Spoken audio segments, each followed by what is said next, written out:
Et ce débat sur l'obésité est organisé par la Confluence des Savoirs, dont je suis le secrétaire général.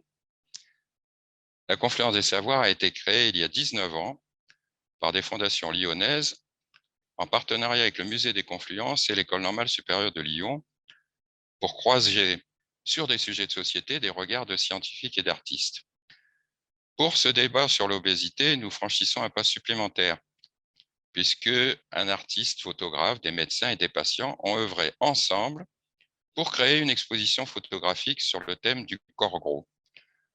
Pour présenter ce projet et en débattre, nous aurons autour de cette table Bertrand Perret, photographe professionnel à Lyon, qui est l'initiateur du projet Le Corps Gros Métamorphose, et deux professionnels qui interviennent au Centre spécialisé de l'obésité Lyon Sauvegarde, Yann Matussière, qui est médecin nutritionniste, et Lauriane Minaro-Pio, psychologue clinicienne.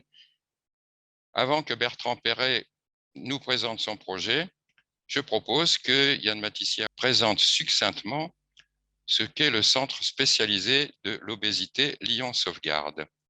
Les centres spécialisés de l'obésité, les CSO, ont été créés en 2012, en fait, à la demande, du ministère de la Santé, pour essayer de coordonner un petit peu cette prise en charge de l'obésité qui était, qui se faisait de façon un peu anarchique. Il y en a 37 en France, donc c'est des sortes, plutôt des centres, de référence en fonction des régions, qui s'appuient sur une prise en charge donc plutôt pluridisciplinaire, en fait, de cette maladie.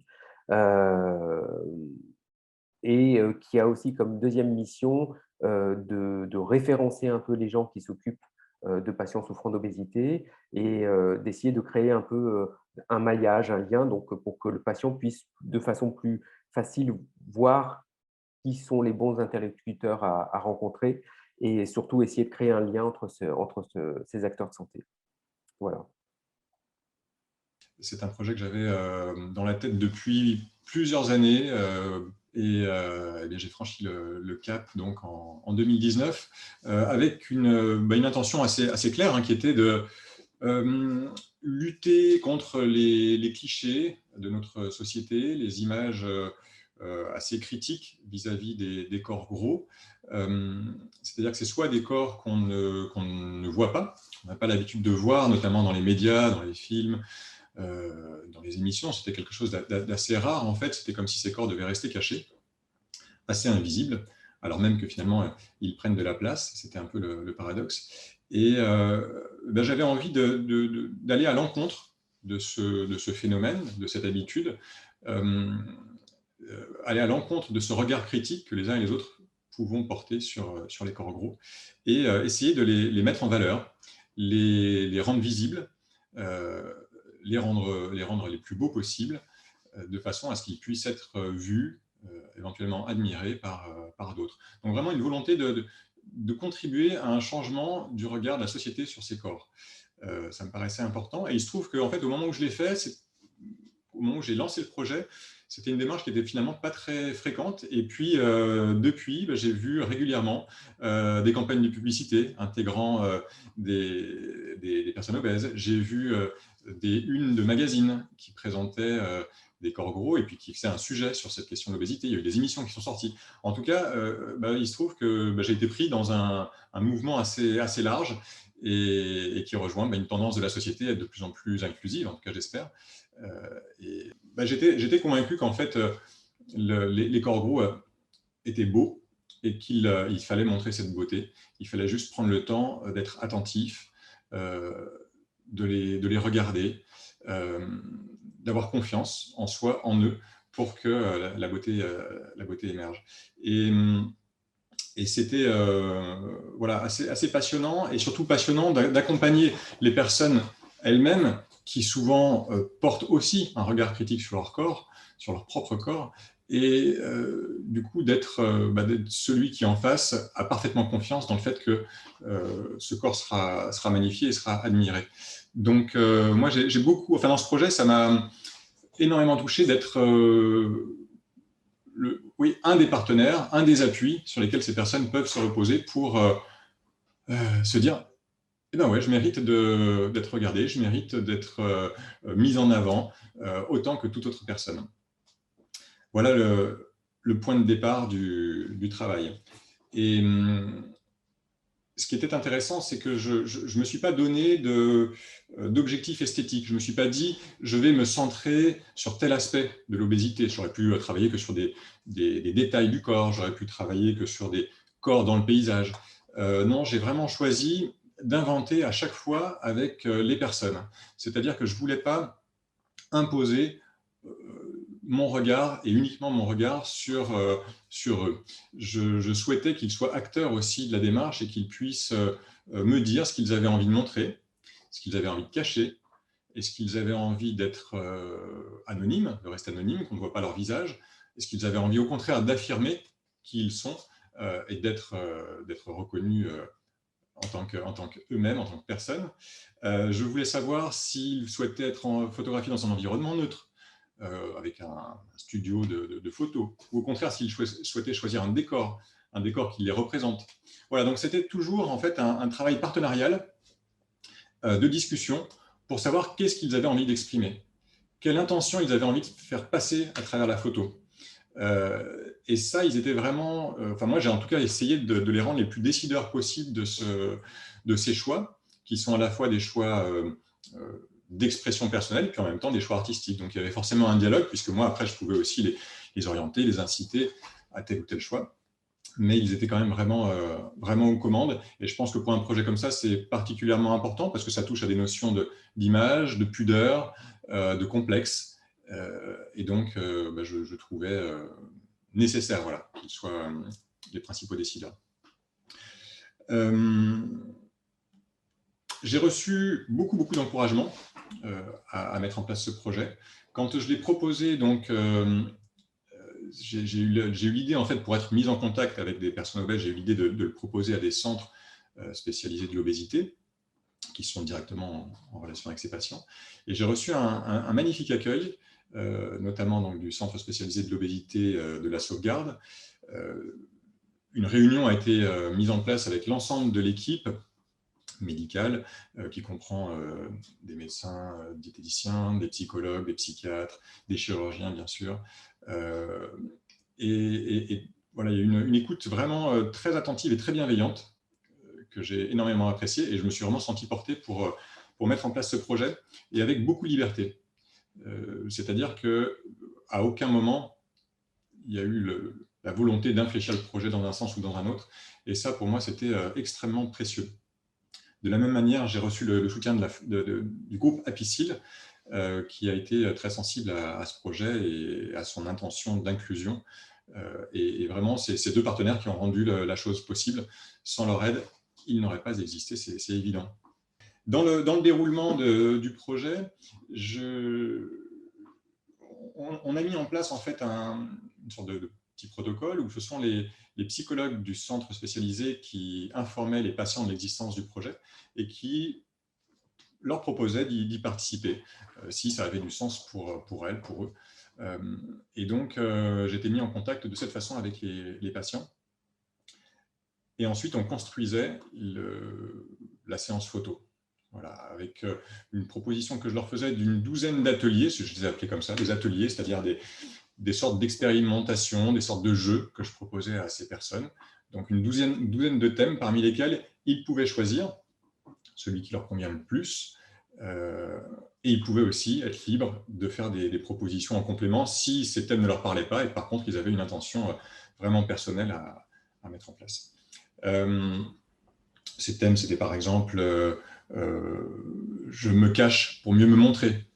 Voilà, donc l'idée du travail autour de quelque chose qui peut voiler et qui en même temps peut me permettre d'exister d'une manière qui soit peut-être plus pudique. Il y avait des thèmes comme dans mon cocon, où je proposais aux personnes d'être photographiées dans leur intérieur. Je trouvais ça intéressant aussi parce que du coup, ça révèle quelque chose d'elles-mêmes, quelque chose de leur personnalité, de leur intériorité. Donc, j'ai organisé ces séances au domicile des personnes photographiées. J'ai trouvé ça assez passionnant. Donc, il y en a quelques-uns qui ont joué ce jeu. Pour d'autres, c'était des photos en pleine nature. Et Et puis, une expérience aussi assez amusante où une des patientes m'a dit qu'en fait, une des problématiques qu'elle rencontrait, c'était de se sentir parfois à l'étroit, parce que son corps prenait trop de place dans les transports en commun, certains lieux n'étaient pas adaptés à sa corpulence, et du coup, elle m'a dit, j'aimerais bien faire une séance dans les TCL, dans les transports en commun lyonnais, pour qu'on puisse montrer quand mon corps se sent un peu à l'étroit, un peu exigu. Voilà le type d'expérience que j'ai proposé aux personnes qui étaient photographiées. Toutes les séances, ou presque, commençaient par une petite séance de méditation ensemble. Je proposais aux patients de guider, je les guidais dans une séance courte de 5-7 minutes de méditation, de façon à ce qu'on puisse se connecter l'un à l'autre, qu'on puisse se détendre aussi, créer un premier lien, se tranquilliser et puis commencer à visualiser un petit peu ce que pourrait être cette séance, quels pourraient être ses enjeux et comment on pourrait envisager les différentes poses, les différentes situations. Et j'ai trouvé que c'était une vraie aide pour les patients, je ne sais pas, mais en tout cas pour moi c'est sûr, ça permettait d'initier la séance de manière très posée et justement pour être peut-être mieux préparé à l'improvisation. Après, je trouve important aussi de parler un peu ce que j'ai appelé les paradoxes du projet, parce que mon intention initiale était de mettre en valeur des corps gros, donc de les magnifier par la photo. Mais je me suis assez vite rendu compte que cette posture pouvait être délicate ou mal interprétée, ou on pouvait croire qu'il y avait une incohérence à la mener en lien avec un centre spécialisé de l'obésité qui accompagne aussi les patients à perdre du poids. Et donc, je trouve important de donner un petit éclairage là-dessus. Parce que je crois qu'on a réussi à garder un cap et à rester sur une ligne de crête assez sensible et importante. Donc, on est souvent habitué en ce moment à entendre parler du en même temps en politique. Et là, moi, la posture, c'était plutôt un ni.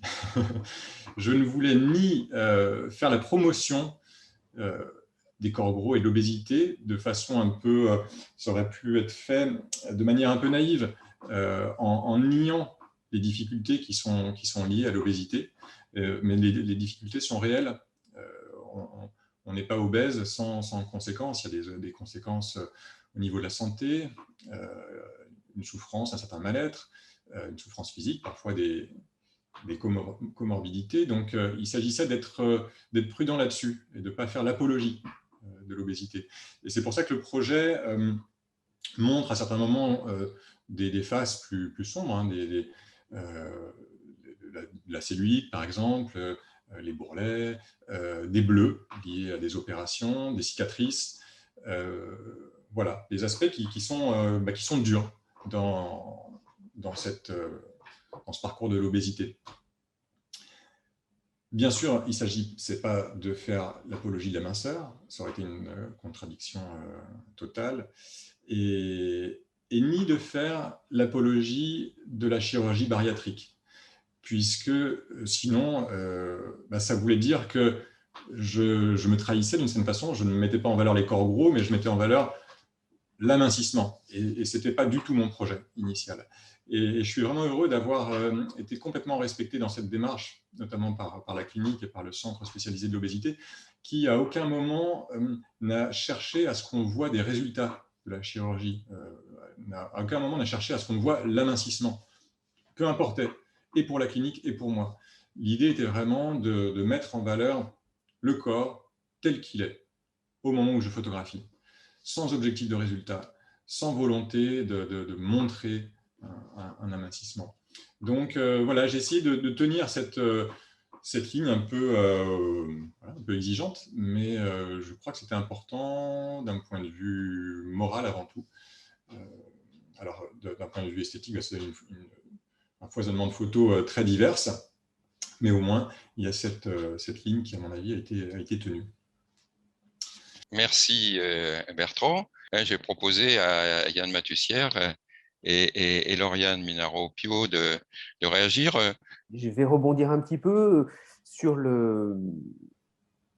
D'abord, j'aimerais juste rebondir 30 secondes sur vraiment qu'on remette l'obésité effectivement sur une certaine définition que la plupart de la population a encore du mal à admettre que c'est une maladie en fait. Voilà, j'ai tendance, et nous avons tendance à présenter ça vraiment comme une maladie aussi bien de l'asthme ou de l'hypertension. Hein. C'est une maladie chronique, c'est-à-dire une maladie qui va suivre les patients toute leur vie et récidivante, c'est-à-dire que en fonction de si le traitement change à un moment ou un autre, un équilibre change, il risque de reprendre du poids. Cette maladie, elle est liée à un excès d'adiposité, hein, mais qui est néfaste pour leur santé, comme l'a dit Bertrand, aussi bien au niveau somatique, c'est-à-dire au niveau des problèmes cardiovasculaires, de douleurs articulaires que ça peut entraîner, d'hypertension, de troubles du sommeil, que psychologique, hein, bien évidemment. Ça peut entraîner, ça va être accompagné de dépression ou de choses comme ça. Euh, c'est une maladie un peu compliquée parce elle est multifactorielle, c'est-à-dire elle dépend probablement pas probablement, certainement même d'un terrain au départ. Hein. Beaucoup de patients qui souffrent d'obésité viennent on retrouve dans leur fratrie en fait des patients qui ont d'autres personnes qui ont déjà des problèmes de surpoids, donc un terreau un peu familial et génétique. Et puis après, il y a toute une vie qui se met dessus, ce qui fait qu'ils prennent beaucoup de poids. Bah, ça peut être effectivement en fonction de leur environnement, de leur contexte de vie, s'ils sont sédentaires, pas sédentaires, de leurs habitudes alimentaires, du milieu social d'où ils viennent aussi. On sait que ça touche plutôt des populations défavorisées. Et puis aussi de leur vie au niveau médical, de médicaments qu'ils ont dû prendre, d'opérations qu'ils ont pu avoir. Voilà. Et tout ça peut entraîner une prise de poids importante et beaucoup plus importante chez eux. Et puis, bien sûr, il y a le facteur psychologique hein, qui est très lié à cette intervention. Je pense que je vais laisser Lauriane peut-être rebondir là-dessus. Quand on parle d'obésité, comme l'a rappelé mon collègue, on parle de maladies plurifactorielles dont l'une des causes, on peut penser en tout cas aux facteurs psychologiques. Alors, ça peut concerner par exemple des patients pour qui ont tendance à ressentir ou à surréagir davantage aux émotions dites négatives. Ça peut concerner également certaines dimensions de la personnalité, comme l'impulsivité. Il y a évidemment la question du mode d'alimentation, ce que mon collègue évoquait, et qui peut résulter, alors qu'il s'agisse d'une alimentation dite émotionnelle ou de troubles du comportement alimentaire avérés. Il est primordial aussi de s'intéresser à la question du traumatisme, qui représente une part importante dans l'histoire de vie de nos patients. Quand on les écoute, on retrouve beaucoup de souffrance, beaucoup de maltraitance. Et puis, évidemment, il faut porter notre attention sur ce que vivent les patients dans l'actuel, que ce soit au début du processus ou bien, par exemple, lorsque la perte de poids est amorcée. Et je pense ici notamment à la question de l'insatisfaction corporelle, même après une chirurgie ou une perte de poids. Une question plutôt d'ailleurs à Lauriane. Vous utilisiez déjà les images dans les thérapies ou bien l'opération avec Bertrand Perret est tout à fait originale dans votre démarche? Oui, alors tout à fait. Alors, la question du rapport au corps et le travail sur l'image du corps, c'est une question qui est au centre des préoccupations du sujet obèse et donc au cœur de notre pratique. Donc évidemment, en tant que clinicien, on est amené à aider le patient à cheminer autour de la question du rapport au corps. Alors quand on parle de perte de poids, si là on parle en tout cas de perte de poids, surtout quand elle est rapide, c'est pas rare que le patient soit en difficulté pour constater cette perte.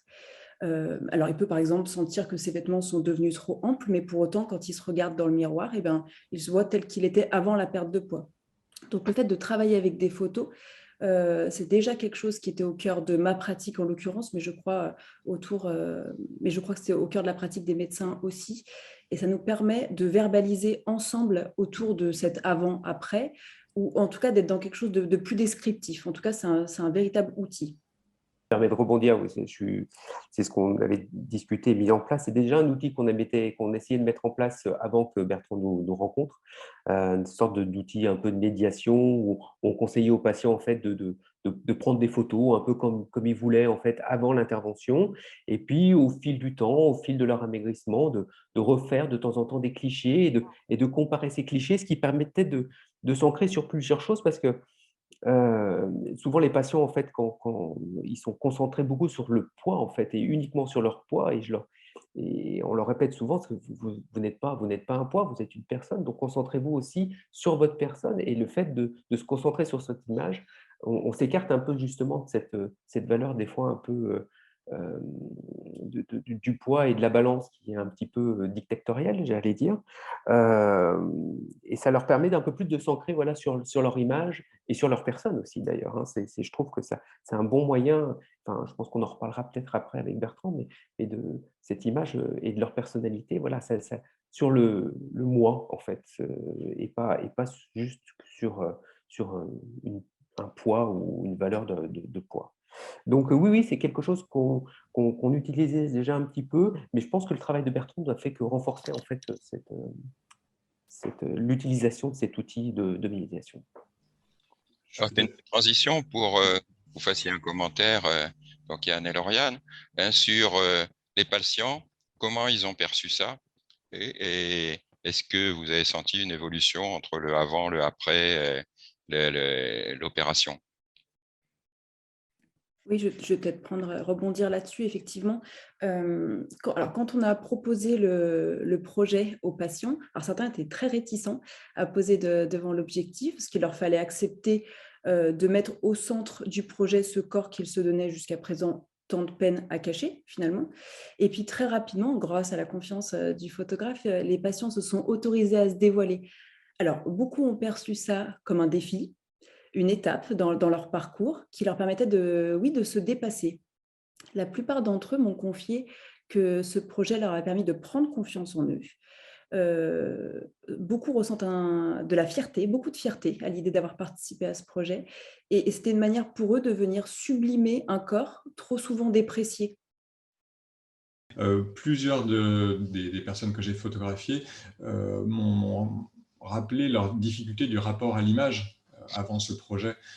Certains avaient supprimé les miroirs de chez eux, par exemple. Je trouvais que c'était quand même très significatif. Ils ne supportaient plus de voir leur image, même dans le miroir.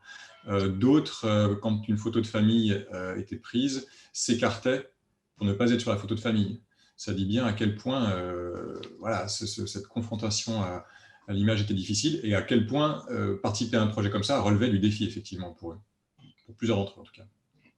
J'ai une question un peu plus générale, puisque la confluence des savoirs, c'est essayer de croiser vision artistique et vision, on va dire, technique et scientifique. Et comme je le rappelais dans mon introduction, on est allé plus loin puisque c'est construire quelque chose ensemble. Dans vos fonctions, vous pensez que c'est quelque chose qu'il faudrait développer, cette relation entre l'utilisation de l'art et les thérapies? Effectivement, quand Bertrand nous a présenté le projet, il n'était pas question au départ de proposer le projet à tous les patients et de le proposer comme un outil thérapeutique, avec une visée thérapeutique en tout cas au départ.